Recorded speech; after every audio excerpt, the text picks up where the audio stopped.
नमस्कार दोस्तों, आप देख रहे हैं रेपुटेशन मीडिया। मैं हूं आपका दोस्त राकेश पवार। दोस्तों, रेपुटेशन मीडिया के प्रोग्राम खास शख्सियत में आपका स्वागत है। और आज के प्रोग्राम की खास शख्सियत हैं एक ऐसी हस्ती जिनका नाम है चंदन सिंह चौहान। दोस्तों, चंदन सिंह चौहान उत्तर प्रदेश के मुजफ्फरनगर जनपद में मीरापुर विधानसभा से अभी विधायक हैं। आप लोकदल की सीट पर जीत कर आए हैं। आज हम लोग जानेंगे उनके जीवन सफ़र और उनका जो राजनीतिक यात्रा है, उन सब तमाम बातों पर उनसे बात करेंगे।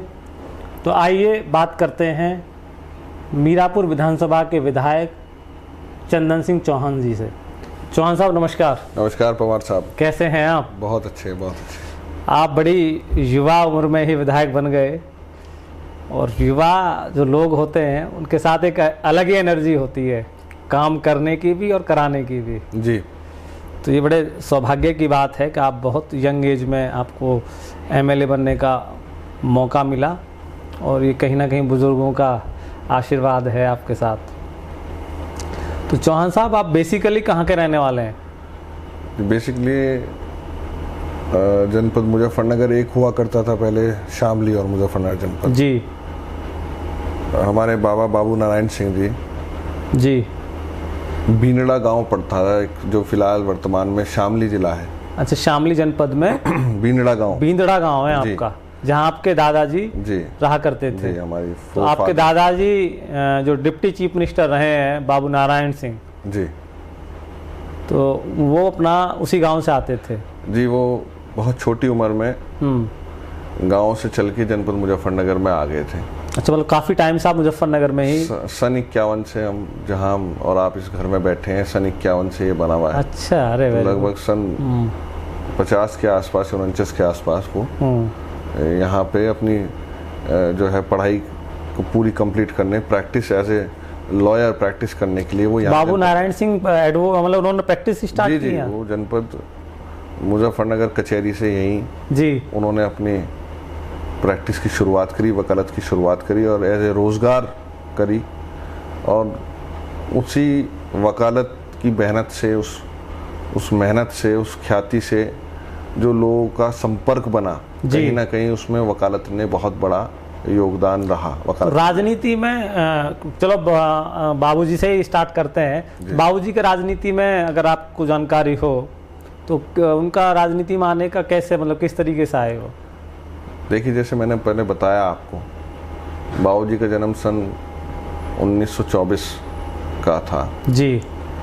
और उसके बाद उन्होंने प्राथमिक अपनी पढ़ाई वहीं किराना शामली से करके जी और वकालत करी और उसके पश्चात प्रैक्टिस करने के लिए वो जनपद मुजफ्फरनगर, शादी होने के पश्चात वो आए।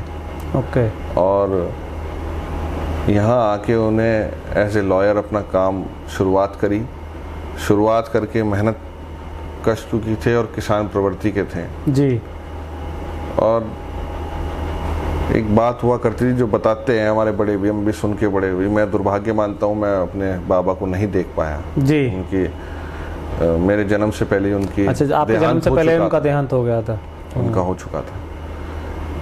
एक दूध का शौक बहुत था उन्हें, दूध पीने का। पहले बुजुर्गों का दूध का रहता ही था। और जब यहाँ पे आए तो जगह नहीं थी पशु बांधने की। पशु बांधने के लिए जगह की आवश्यकता थी जी। जगह लेने के लिए मेहनत करने की आवश्यकता थी। जब मेहनत करी, जगह बनी, पशु आया, तो फिर उसके घास के इंतजाम की करने की जरूरत थी। फिर कहीं थोड़ी थोड़ी ज़मीन ली, ज़मीन लेके उसमें जो है फिर ऐसी परिचय बढ़ता गया, वकालत चलती रही, संपर्क बनते रहे, सामाजिक जीवन में आए। सामाजिक जीवन में अगर आप ऐसे लॉयर प्रोफेशन को देखें तो आप बहुत संबंध, संपर्क और मदद करने की हैसियत में रहते हैं। तो बाबूजी तो कहीं ना कहीं राजनीति में आने में मैं मानता हूँ कि वकालत का बड़ा योगदान रहा होगा। प्लेटफॉर्म वही रहा।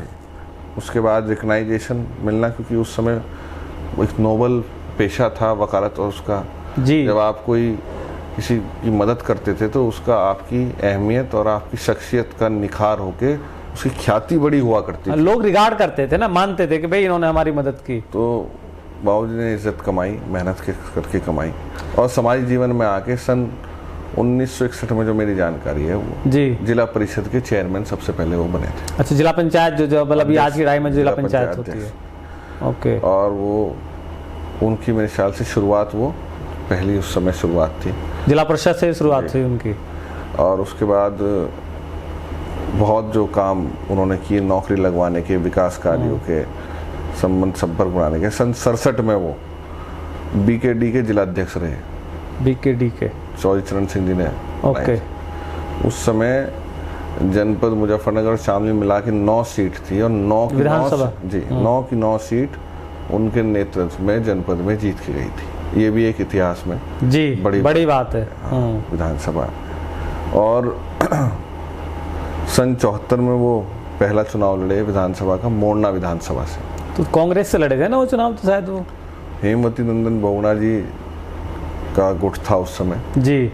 हेमवती नंदन बहुगुणा जी के साथ बाबू नारायण सिंह जी कंधे से कंधा मिला के चले। उस समय वो जो है वहां से चुनाव लड़े और मोरना से चुनाव जीत के वो पहली बार विधानसभा में पहुंचे जी। और शायद मिड टर्म इलेक्शंस हुए थे 77 में जी। वो उस समय वो इलेक्शन भी लड़े और लगातार बैक टू बैक वो चुनाव भी जीते। और कैबिनेट मंत्री, कोऑपरेटिव विभाग, एनिमल हस्बेंड्री के साथ साथ डिप्टी चीफ मिनिस्टर पद तक पहुंचने का उन्हें जनता के आशीर्वाद से सौभाग्य उन्हें 79 के आसपास डिप्टी 78 से 79 का कार्यकाल था उनका। शॉर्ट कार्यकाल था, लगभग 8-10 महीने के बीच का था। एग्जैक्ट मैं बता दूंगा आपको। पर उस समय वो उन्होंने उप मुख्यमंत्री पद को सुशोभित किया और उन्हीं की पद से, उनकी मेहनत से और जो मेहनत उन्होंने की थी जी, आज उनके देहांत के 35 साल बाद भी लोग उन्हें नहीं भूल पाए। ये उनकी शख्सियत की नहीं बिल्कुल। बाबू नारायण सिंह जी का एक राजनीतिक सफर रहा है और बड़ा पुराने लोग उनका बड़ा रिगार्ड करते थे। तो आपके फादर संजय चौहान जी वो भी अभी इस दुनिया में नहीं है जी। तो वो भी एक बार एमएलए रहे हैं 96 से लेकर 2001 तक शायद जी। और उसके बाद फिर वो 2009 से और 14 वाली लोकसभा में लोकसभा के एमपी बिजनौर से रहे हैं आपके फादर। 87 में बाबू नारायण सिंह जी का, मेरे दादा का, उनका देहांत हो गया था जी। जब तक बाबूजी राजनीति में थे, जब तक पिताजी राजनीति में नहीं आए थे, ना ही कोई उनका आने का विचार जी था। क्योंकि बाबूजी कहीं ना कहीं सिद्धांतवादी आदमी थे।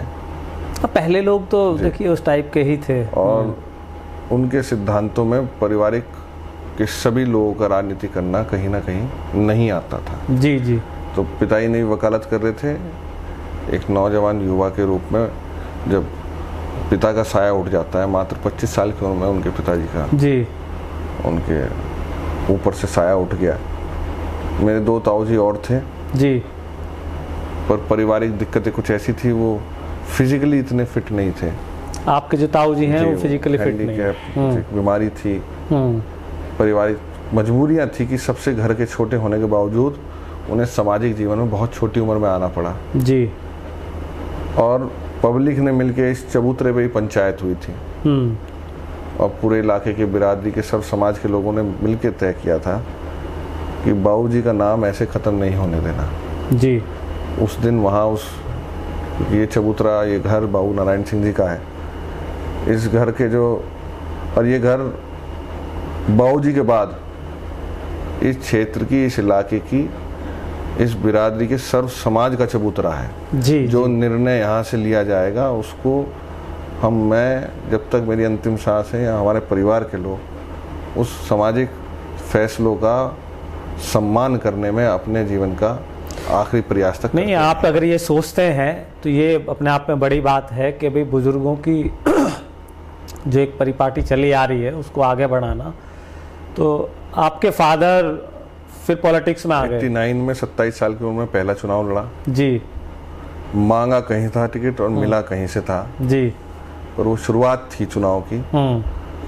तो वो अच्छा चुनाव लड़े कांदले से चुनाव लड़ा था। अच्छा, कांदला से।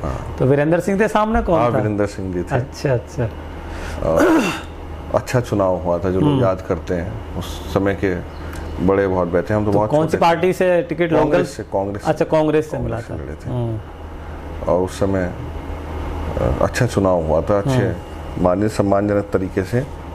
फिर उसके बाद 96 पार्लियामेंट का चुनाव लड़े जी। मुलायम सिंह जी ने घर से बुला के उन्हें चुनाव का टिकट दिया। जब पार्टी भी स्टैब्लिश हुई थी, 5 ही वर्ष हुए थे। जी जी जी। समाजवादी पार्टी। हाँ, समाजवादी तभी बनी। और उसके बाद उन्होंने टिकट दिया पार्लियामेंट का। शायद वो 35 या 40 दिन का चुनाव था, हम तो बहुत छोटे हुआ करते थे जी।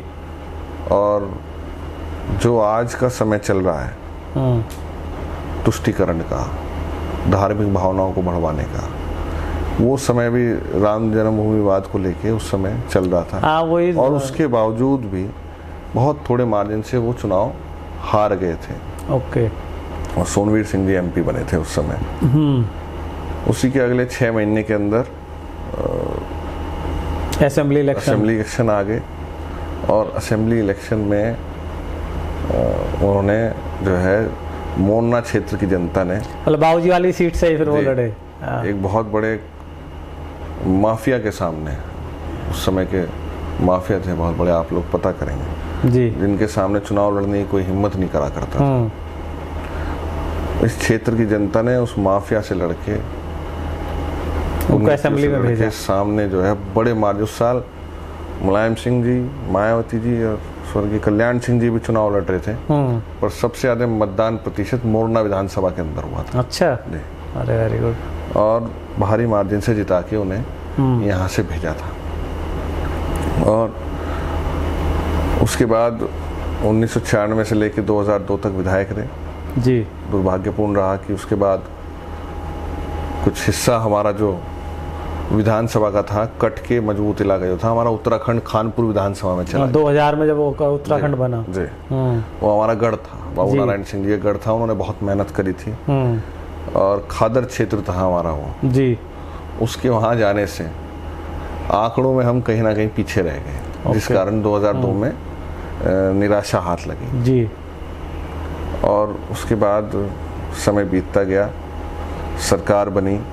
सरकार में माननीय मुलायम सिंह जी ने विश्वास करके जनपद का जिलाध्यक्ष उन्हें बनाया। ओके। और जिलाध्यक्ष के रूप में उन्होंने पार्टी संगठन में काम किया। और 2009 में फिर एक बार जो मेहनत उन्होंने करी थी जी। एक समीकरण बना और चुनाव 2009 में बिजनौर लोकसभा से बहुत थोड़े समय में बहुत लोगों ने मेहनत करके उन्हें जिताने का काम किया। सपा से जीते थे ना वो? लोकदल और सपा का पैक्ट था, गठबंधन था। लोकदल बीजेपी गठबंधन था। अच्छा, लोकदल और बीजेपी का गठबंधन था उस समय। और वो जब चुनाव, अलग परिस्थितियां थी उस समय, उसमें वो जीत के वहां से गए थे, लोकसभा पहुंचे जी। लोकसभा पहुंचे और लोकसभा में पश्चिम उत्तर प्रदेश के सर्वाधिक बोलने वाले सांसद के रूप में अपना उन्होंने योगदान दिया। और बड़ी योजनाएं मैं उनको मेहनत करते हुए देखता था जी। मेरी उम्र थोड़ी थी। चाहे मुजफ्फरनगर रेलवे का दोहरीकरण हो, आज चाहे फीते कोई और भी काटता हो, चाहे आपका चांदपुर से बिजनौर को जोड़ने वाला पुल हो, चाहे उन्होंने सेंट्रल स्कूल की स्थापना के लिए मेहनत करी हो बिजनौर के लिए। मुजफ्फरनगर में तो डबल शिफ्ट उन्होंने ही कराई थी। दूसरा चुनाव तो लड़ नहीं पाए ना? नहीं लड़ नहीं पाए थे। दूसरा उससे पहले ही उनका डेथ हो गई थी? नहीं, चुनाव के बाद हुई थी। अच्छा, चुनाव के बाद हुई थी जी। तो क्या प्रॉब्लम थी उनको? हार्ट की दिक्कत। अच्छा, हार्ट फेल हो गया था। हार्ट अटैक आया था। पहले 2011 में भी अटैक आया था। 2011 के बाद 2014 में फिर फाइनल उनका अक्टूबर में सीवियर अटैक में कारण उनकी डेथ हो गई थी। अच्छा, उसके बाद तो ये तो फादर और दादा की जर्नी रही, तो उससे फिर आगे आपकी जर्नी स्टार्ट हुई। दुर्भाग्यपूर्ण परिस्थितियां ऐसी बन गई कि निकलना पड़ा। वही जो सिद्धांत बाबूजी के समय पिताई का था कि परिवार में राजनीति जब तक हमारे कोई दूसरा शुरू नहीं करता, जब तक एक मुखिया रहता है जी जी जी जी। ऐसे ही हम भी जो है जब तक राजनीति में कोई नहीं आए, जब तक पिताई रहे, ना कोई भी सोचा था आने जी जी जी। तो विधायक जी, आप कितने बहन भाई हैं? 4 भाई बहन थे जी हम। जी। एक की डेथ हो गई थी हमारे, निशांत चौहान नाम था उनका। वो गोवा एक ट्रिप किया था छोटे बच्चों का, 9th क्लास में थे। वहाँ डूबने के कारण उनका देहांत हो गया था। तो आप बड़े आप ही हैं? मैं बड़ा हूँ, मेरे से बड़ी सिस्टर है मेरी। अच्छा, सिस्टर बड़ी है मालविका चौहान। क्या नाम है उनका? मालविका चौहान। अच्छा, मालविका चौहान। वो कावड़ी पानीपत में जो ब्याही है वहाँ पे। ओके। और वहीं अपने जो है परिवार के साथ रहती हैं जी। और एक छोटा भाई है सिद्धार्थ चौहान। आपसे छोटे? जी, वो लॉयर है और वकालत कर रहा है दिल्ली के अंदर। कहाँ, हाई कोर्ट, सुप्रीम कोर्ट, किस में? हाई कोर्ट में कर रहा है। अच्छा, हाई कोर्ट में। जी, हाई कोर्ट में कर रहा है। वो दिल्ली रहते हैं? जी, वो दिल्ली रहता है। अच्छा, आप यहाँ मुजफ्फरनगर में रहकर मीरापुर की सेवा कर रहे हैं? जी, मैं मीरापुर की पब्लिक ने मौका दिया, मैं धन्यवाद देता हूँ कि उस योग्य। शादी हो गई आपकी? जी, मेरी शादी को साहब लगभग 12 साल हो जाएंगे। अच्छा, तो मैडम क्या करती हैं? वो भी लॉयर है और एज ए लाइफ पार्टनर वो मेरे हर क्षेत्र के हर निर्णय में मेरी मदद करने का काम करती है। चलिए, तो बहुत शानदार कि आपको पॉलिटिक्स में कोऑपरेशन होना बहुत ज़रूरी है। हाँ, नहीं। बच्चे कितने हैं आपके पास? 2 बच्चे हैं, एक बेटा एक बेटी। अच्छा, बेटा बेटी। जी। तो स्कूल जाने लगे? जी जी, स्कूल जाने लगे। अच्छा, चलिए, बहुत शानदार। तो आपकी एजुकेशन? मेरी एजुकेशन साहब, स्कूलिंग मेरी मुजफ्फरनगर से हुई जी। और मैं लॉ ग्रेजुएट हूँ। वो मैं मुजफ्फरनगर के श्री राम कॉलेज से मैंने वकालत करी। अच्छा, श्री राम कॉलेज से लॉ किया आपने? जी जी, मैंने। तो दादा भी लॉयर, फादर भी लॉयर और आप भी लॉयर, भाई भी लॉयर, मतलब पूरा एक मिसेज लॉयर है। हाँ, वाइफ भी लॉयर है। ये तो पूरा लॉ का ही पूरा सेगमेंट हो गया है। बहुत शानदार। कहीं ना कहीं जो कुछ भी आज हम हैं जी, या हमारे परिवार, कहीं ना कहीं उसमें वकालत एज ए प्रोफेशन उसका बहुत बड़ा रोल है। बैकबोन तो वही था, उसी से ही शुरुआत हुई। जी, वकालत का कहीं ना कहीं उसमें बहुत बड़ा जो है मैं हिस्सा मानता हूँ, एक अभिन्न हिस्सा है हमारा। और मैं आगे कोशिश करूँगा, मेरे बच्चे भी जो हैं इस फील्ड में उतरे आगे, इच्छा तो उनकी है पर क्या मन करे उनका। बिल्कुल बिल्कुल। तो चौहान साहब, आपकी शुरुआत राजनीति के अंदर फादर के जाने के बाद कितने टाइम बाद हुई? राजनीति जब पिताजी का साया उठ गया तो संकट का समय निश्चित रूप से किसी भी परिवार पे होगा, जिस मुखिया का या पिता का जाने से। तो फिर इसी चबूतरे पे बैठ के उनके लोगों का निर्णय हुआ। सर्व समाज के लोग जो शुभचिंतक थे, चाहने वाले थे, या जिन्होंने इस विरासत को बनाने में अपना खून पसीना बहाया, उन्होंने मिलकर निर्णय लिया कि नहीं, आगे बाबूजी के नाम को, पिताजी के नाम को बढ़ाने का काम करना है और उसके लिए राजनीतिक शक्ति का अपने आप पास होना आवश्यकता है। अच्छा, ये जो लोग हैं आपके क्षेत्र के, जो जनपद के लोग आपसे प्यार करते हैं क्योंकि आपका एक पारिवारिक जो राजनीतिक बैकग्राउंड रहा है, तो जब वो लोग आपको अप्रोच कर रहे थे कि भाई आप भी राजनीति में आगे आइए, तो आपका इंटरनली क्या सोच थी? मतलब आपकी चॉइस थी राजनीति में आने की या आप किसी और दूसरे सिस्टम में जाना चाहते थे? चॉइस एक इंटरनली होती है ना, मन होता है कि यार मैं ये करना चाहता हूँ। जब तक होता है, जब तक पिता जीवित होता है। जिस दिन से पिता का साया आपके ऊपर नहीं रहता और वो पगड़ी सर पे आपके रखी जाती है, फिर आप सामाजिक और पारिवारिक बंधनों में बंधे आपकी चॉइस फिर वो खत्म हो जाती है। आप अपने लिए जीवन आपका खत्म हो जाता है। उस पगड़ी का मान, उसका सम्मान, वो बड़ी चीज होती है। अगर कोई मानता है और नहीं मानने को तो कुछ भी नहीं है। तो मैं क्या सोचता हूँ, मेरी क्या चॉइस है, ये मेरे लिए कोई ज़रूरी रहा नहीं। एक बहुत छोटी उम्र में ये सब चीज़ें मैं त्याग के सामाजिक रूप से, ये आपका जो पारिवारिक बैकग्राउंड है उसी सोच के साथ आप की जो ये सोच है, ये बड़े अपने आप में काबिल तारीफ़ है। क्योंकि इस तरीके की सोच ना लोग कई बार अपने आप से कंप्रोमाइज़ नहीं कर पाते, लेकिन सामाजिक स्तर पर अगर आपने इस तरीके की चीज़ें की तो ये बड़ी बात है अपने आप में। मैं अपने आप के लिए सेकेंडरी हूँ जी। ये घर, मेरे लोग, मेरे क्षेत्र की जनता जिन्होंने सब कुछ दिया हमें, वो प्रायोरिटी है। तो फिर जब आपने राजनीति में अपनी शुरुआत की तो फिर आप क्यों, फादर भी लोकदल में ही थे बाद में या? जी, पापा राष्ट्रीय लोकदल में थे। फिर आपने भी लोकदल का ही दामन थामा? देखिए, ये परिवार है हमारा सब। जी। ये समाजवादी परिवार, चौधरी चरण सिंह जी का परिवार, सबकी पीढ़ी जड़ें दर कहीं ना पीढ़ी। कहीं सब आपस में जुड़े हुए हैं। भाई चौधरी चरण सिंह के साथ बाबूजी, चौधरी चरण सिंह जी, मुलायम सिंह जी, हाँ मुलायम सिंह जी, वो सब एक मुलायम ही सिंह जी हाँ, के उन्हीं- साथ हाँ, चौधरी अजीत सिंह जी, जी जी जी सब आपस में हमारे परिवार के ये लोग मुखिया हैं। सब इन्होंने मिलके इस क्षेत्र के इलाके के लिए मेहनत करी है। और यहाँ अन्याय होने से, यहाँ सांप्रदायिक माहौल खराब करने से इस क्षेत्र को, जब तक वो लोग मजबूत रहे, इस जी। क्षेत्र को कभी किसी की नज़र नहीं लगी। नज़र जब भी लगी जब इन सोच को, इन लोगों को कमज़ोर करने का प्रयास हुआ, तो उसका रिजल्ट आप देख सकते हैं। अभी आप पहली बार विधायक चुनकर विधानसभा में पहुंचे हैं, तो अभी कैसा फील करते हैं? क्योंकि आपने अभी 1-2 सत्र तो अटेंड कर लिए हैं ना? जी, मैं तो शपथ कर रहा हूँ। मैं अपने आप को गौरवान्वित और अपने क्षेत्र की जनता का आभार व्यक्त करता हूँ कि उसने ऐतिहासिक परिसर में भेजा, जहाँ नीतियों पे निर्णय लेके अपने जीवन में और अपने लोगों के जीवन में हम बदलाव ला सकते हैं। एक अभूतपूर्व और अच्छा भी लगता है, पर जी। एक बड़ी जिम्मेदारी कि एक मिनट भी वहाँ बैठ के जी जब सत्र चलता है, अगर जहाँ से भी मुझे सीखने का मौका मिलता है, मैं सीखने का प्रयास करता हूँ। बिल्कुल। और कोशिश करता हूँ कि 100% अपनी हाजिरी वहाँ लगा के, जी क्योंकि सब कुछ जो निकल के आना है वहीं से निकल के आना। बिल्कुल बिल्कुल। और मेरा प्रयास रहता है कि एक भी मिनट वेस्ट ना हो जी। और कुछ ना कुछ सीख के अपने क्षेत्र के लिए मैं वहाँ से उस दौलत को लेके आके अपने लोगों के भले के लिए इस्तेमाल कर सकूँ, ये मेरा प्रयास रहता है। अभी मीरापुर विधानसभा में आप चुनाव से पहले कितने टाइम से काम कर रहे थे? मैं तो जब से पैदा हुआ हूँ वहीं से काम कर रहा हूँ। जनरली आप एक्टिव एक जैसे गांव में आना जाना, गांव में लोगों की समस्याएं सुनना समझना, इस तरीके की चीज़ें वो कितने टाइम से चल रही थी? मैं लगभग 10 साल से लगा हुआ। 10 साल से चल रही थी। तो आपकी जो विधानसभा है, कितने गाँव है विधानसभा के अंदर? लगभग मजरे और गांव मिला के हमारे 110 से लेके 112 के करीब है हमारे। कितने गाँव में भी आप जा चुके हैं? सब गांव में जा चुका, सब गाँव कई बार जा चुका। कई बार जा चुके हैं।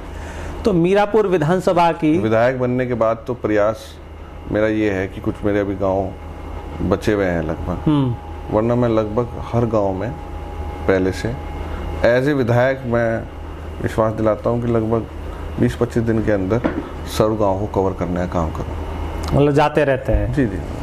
तो आपकी जो विधानसभा है मीरापुर, उसमें मुख्य ऐसी कौन सी बड़ी बड़ी समस्याएं हैं जिनको जनता और आप मिलकर करना चाहते हैं?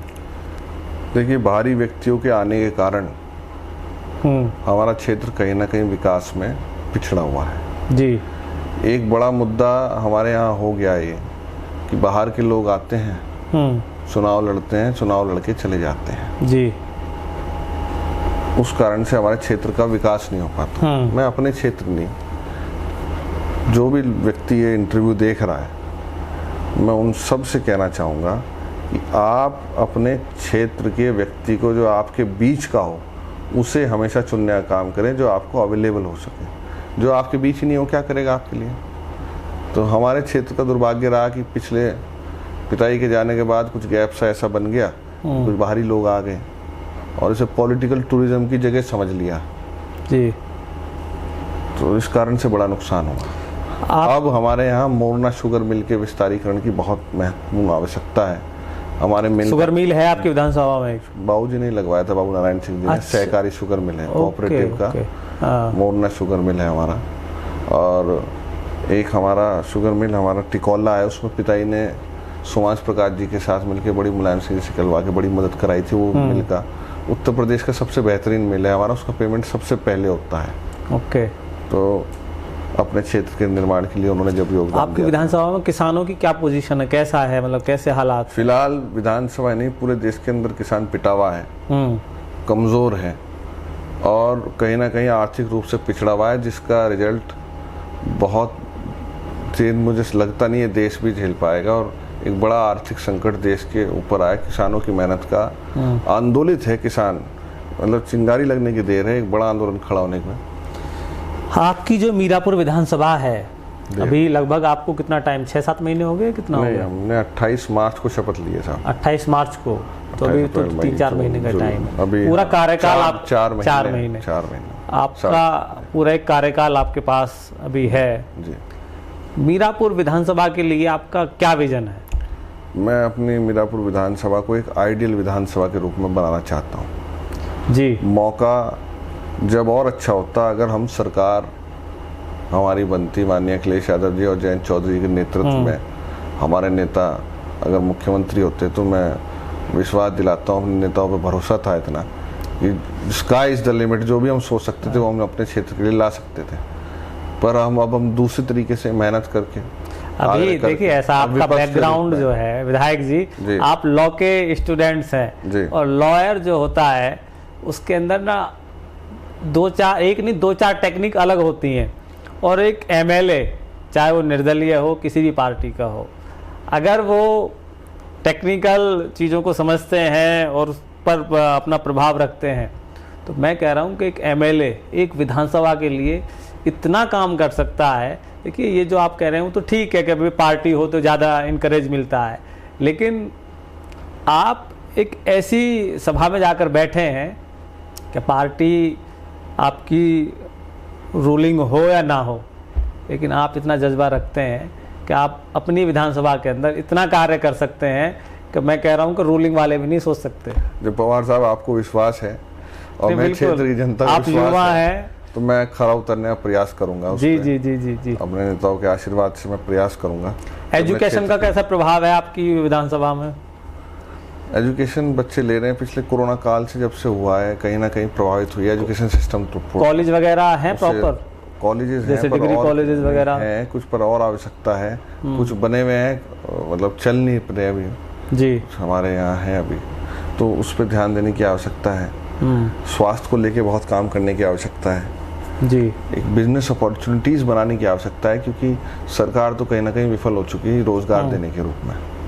तो बिजनेस अपॉर्चुनिटी के रूप में हमारे यहाँ शुक्रताल है, अगर तीर्थ स्थल उसको हम शुक्रताल विश्व आपकी विधानसभा में आता है शुक्रताल, जहाँ राजा परीक्षित को जी जी शुक्र तीर्थ हमारे यहाँ आता है, उसको हम राज्य नहीं, देश नहीं, विश्व के ऊपर अगर हम उसे ख्याति दिलाने का काम करें, तो कहीं ना कहीं इलाके के लोग रोजगार से अच्छा उसका प्रभाव हो सकता जोड़ पाएंगे। मैं इस मुहिम पे लगा हुआ हूँ फिलहाल। दहाड़िए विधानसभा में कौन रोक रहा है आपको? दहाड़ने का काम करेंगे आप सब, दहाड़िए, और जितने भी रूलिंग पार्टी के मिनिस्टर्स हैं, जितने भी हैं, सब लोगों को बोलिए कि मेरी विधानसभा के लिए काम दीजिए, उसमें क्या दिक्कत है? बिल्कुल बिल्कुल करेंगे। ये तो देखिए, आप एक युवा हैं और आपका पूरा कैरियर है, आपके पास पूरी अपॉर्चुनिटी है, जितनी ताकत के साथ दहाड़ेंगे उतना ही ज्यादा। मैं विश्वास दिलाता हूँ आपको पवार साहब, और अपने क्षेत्र की जनता को दिलाता हूँ, जिस विश्वास पे उन्होंने वोट दिया है, मतदान दिया है, मैं उस विश्वास को अपनी मेहनत से सींचने का काम करूँगा। अच्छा, क्षेत्र के जो लोग हैं वो आपके साथ कैसा फील करते हैं जब आपसे मिलते हैं, या आप उनके साथ, मतलब वो तो वही बेहतर बता पाएंगे। नहीं, पर मैं प्रयास करता हूँ कि हर किसी को बहुत जल्दी कंफर्टेबल कर लूँ अपने साथ, और वो खुल के अपनी बात मेरे से कर सके, ये मेरा प्रयास रहता है। अक्सर ये देखा है कि राजनीति के अंदर जब आप किसी पोजीशन पर आ जाते हैं, तो कुछ तो जनरली उस पर्सनैलिटी की एक सिचुएशन हो जाती है, कुछ लोग भी एक ऑरा हो जाता कि वो थोड़ी गैपिंग करने लगते हैं। जबकि मेरा मानना ये है कि राजनीति के अंदर जब आप किसी लीडरशिप में आते हैं, चाहे वो आप एमएलए हो, एमपी हो, या जो भी XYZ किसी भी पोजीशन पर हो, पब्लिक आपको चुन के भेजती है अपना नेता। और वो नेता क्यों चुनती है? कि उन्हें लगता है कि हमारे बीच का आदमी है, हमारा आदमी है, और ये हमारी बात को आगे पहुंचाएगा। लेकिन जब एमएलए एमपी बन जाते हैं, तो फिर कहीं ना कहीं उस पब्लिक को ये लगने लगता है कि यार ये कोई पराया सा आदमी है, मतलब वो फील उनको नहीं आता। तो मैं उस बात पे आपको पूछ रहा हूँ कि लोग आपको ऐसा करते हैं कि यार ये तो बिल्कुल हमारा अपना बच्चा है, या हमारा अपना विधायक है, या हमारा अपना नेता है, इस तरीके की सिचुएशन रहती है? देखिए, मीरापुर विधानसभा को मैं आपको बताना चाहूँगा, यहाँ लगभग 2,15,000 वोट पड़ी जी, और 2,15,000 में से 1,08,000 वोट हमें मिली, हमारी पार्टी को मिली, हमारे गठबंधन को मिली। ऑलमोस्ट 51% मतदान विश्वास के रूप में जनता ने, ये मुझे नहीं दिया विश्वास, ये विश्वास मेरे नेता माननीय अखिलेश जी और जयंत चौधरी जी पे है, मेरा बड़े बाबू नारायण सिंह जी और संजय चौहान जी पे है।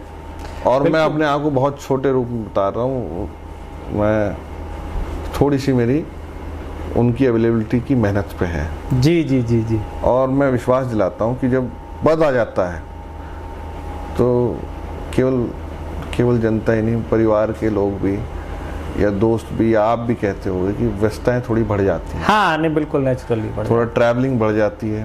तो जो समय हम पहले दे पाते थे, मुझे खुद अनुभव हो रहा है मैं उतना नहीं समय दे पा रहा जी। मैंने टारगेट बनाया था, मैं लगभग 15 अगस्त तक हर गांव में हो आऊँगा, पर वो 1 महीने मुझे शेड्यूल आगे बढ़ाना पड़ गया क्योंकि कुछ तो कोविड में पॉजिटिव हो गया था, कुछ ट्रैवलिंग, जब पार्टी में बन जाते हैं, विधायक बन जाते हैं तो पार्टी भी काम, बहुत सारी जिम्मेवारियां ऐसी आ जाती हैं। मीटिंग्स लखनऊ की, अब प्रश्न लगाने का काम वर्तमान में फिलहाल चल रहा है जी। इस समय अगर लखनऊ नहीं जाऊंगा तो शायद प्रश्न विधानसभा में नहीं लगेंगे जो अगला सत्र होगा, इसलिए जाना आना नहीं, वो तो देखिए वो तो चीजें हैं, पर फिर भी मैं कह रहा हूँ ये बाबू नारायण सिंह जी का 70 साल पुराना ठिया है जी। यहाँ मैं हूँ या ना हूँ, इस क्षेत्र की जनता काम नहीं रोकेगा। बिल्कुल यही होना चाहिए चाहता हूँ। और माध्यम बहुत बन गए हैं, उन पे पूरा जो है मेरा फोकस है। मैं सिस्टम ऐसा कोई डेवलप करना कि आधुनिक भारत है जी, मैं आधुनिक मीरापुर बनाना चाहता हूँ कि अगर आदमी सोचे कि विधायक से टच में आना है तो आगे ऐसा एक मैं सिस्टम बनाने का प्रयास कर रहा हूँ कि कोई सी माध्यम से कि एकदम मेरे पास जो आपकी समस्या है 10 मिनट में आ जाए और मैं उसमें क्या निस्तारण करा वो आपको सूचना मिल जाए। विधायक जी, अच्छी लीडरशिप का सबसे बड़ा एक संदेश है कि जो जिम्मेवारी आपको दी गई है आप उसको उतने बेहतर ढंग से करें कि जो बड़ी जिम्मेवारियां हैं या जो आगे की चीज़ें हैं वो अपने आप आपके पास आए अपॉर्चुनिटी के तौर पर। मीरापुर की विधानसभा के जो आपके अपने लोग हैं, जो आपको प्यार करते हैं, आपको सम्मान करते हैं, आपको अपना बच्चा, अपना बेटा, अपना भाई मानते हैं, उनके लिए आप क्या संदेश देना चाहेंगे? मैं यही संदेश देना चाहूँगा और अपील करना चाहूँगा कि आप हमेशा जिस प्रकार से आपने आशीर्वाद, प्यार और विश्वास बनाए रखना, उसी को आप हमेशा बनाए रखें। और कोई भी माध्यम बनाऊँगा मैं जल्द से जल्द आपके बीच में आकर जो भी आपकी समस्याएं हैं उनका निस्तारण करने के लिए अपनी मेहनत से सींच के उसका निस्तारण करूँगा। और इसी तरीके से लगातार रूबरू होके आप और हम मिलके अपने क्षेत्र को नंबर 1 बनाने का काम करते रहेंगे, यही मेरा। विधायक जी, हमारा रेपुटेशन मीडिया जो हमारा अपना चैनल है, अपना जो प्रोग्राम हम लोग करते हैं, तो हमारे चैनल्स के व्यूवर्स जो आपको देख रहे हैं, दर्शक, उनके लिए हमारे चैनल के बारे में कोई मैसेज देना चाहेंगे? रेपुटेशन मीडिया चैनल का सबसे पहले धन्यवाद देता हूं कि उन्होंने थैंक यू, आपने मुझे माध्यम दिया अपनी बात रखने का, और शुभकामनाएं देता हूं पवार साहब की टीम को और उनको कि बहुत तरक्की करके इस चैनल की भी रेपुटेशन को 4 चांद निश्चित रूप से आप लगाने का काम करें। नहीं, ये बिल्कुल, ये तो सौभाग्य है। कोशिश यही है कि भाई हम लोग एक प्रतिष्ठा के साथ ही काम करें। बहुत बड़ा काम है आपका, चौथे स्तंभ का। नहीं, और आप लोग हैं जब भी जो है एक चेक एंड बैलेंस का काम समाज के अंदर रहेगा। जी जी जी, बिल्कुल। तो चौहान साहब, आपसे बात कर मुझे बड़ा अच्छा लगा, और आज बाबूजी नारायण सिंह की भी यादें ताज़ा हो गई, आपके फादर की, और आपने सारी चीज़ें बड़े विस्तार से बताई। मुझे उम्मीद है कि मीरापुर के लोग आपसे निराश नहीं होंगे और वो आपको हमेशा ऐसे ही प्यार देते रहेंगे। तो दोस्तों, आज हमारे प्रोग्राम में हमारे साथ थे मीरापुर विधानसभा के एमएलए चंदन सिंह चौहान। उन्होंने अपना जीवन सफ़र और राजनीतिक यात्रा पर आज हमारी उनसे बात हुई और उन्होंने बड़े विस्तार से सारी बातें बताई। तो दोस्तों, आज के प्रोग्राम में बस इतना ही। आप देखते रहें रेपुटेशन मीडिया। मैं हूं आपका दोस्त राकेश पवार।